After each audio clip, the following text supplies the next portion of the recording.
Na, első alkalom, hogy megkóstolom ezt a mindenki által bereklámozott csodatésztát, amit még elsőnek csináltam meg, de nem biztos, hogy normálisan, de megpróbáltam úgy megízesíteni, ahogy. Hát ez így eléggé bizarr állagú lett, így jó össze van állva, de megkóstoljuk, hogy mennyire bírjuk a strapát.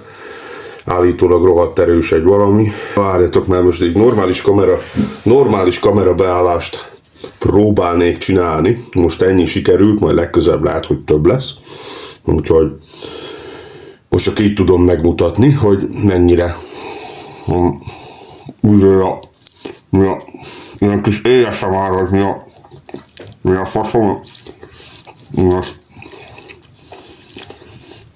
van, vagy mi a anyád. Hát ez nagyon gusztusos.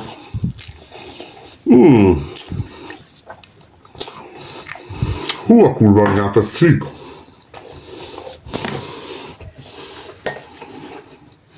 Varja az ember pofáját rendesen. Hú, bazd meg.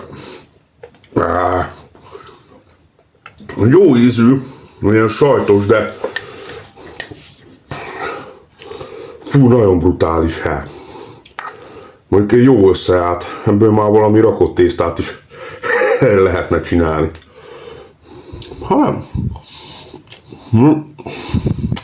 jó, csak ilyen kisebb adagokba, mert szerintem meg lesz az majd osztva, vagy nem tudom. Lehet nyelhető. A marja pofádat, mint az állat. Hú. Jó van, tudom, hogy ti egy kis, hogy szokták ezt mondani? Hogy van? Szószt tesztek a tészta mellé, vagy tésztát tesztek a szósz mellé, vagy mi? No, ilyesmi. Jó van. Nem rossz, de azért nem tudnék rajta élni minden nap. Úgyhogy Buldak Ramen első tesztelése. Most szerintem megyek. Megiszok egy bögre joghurtot. Na.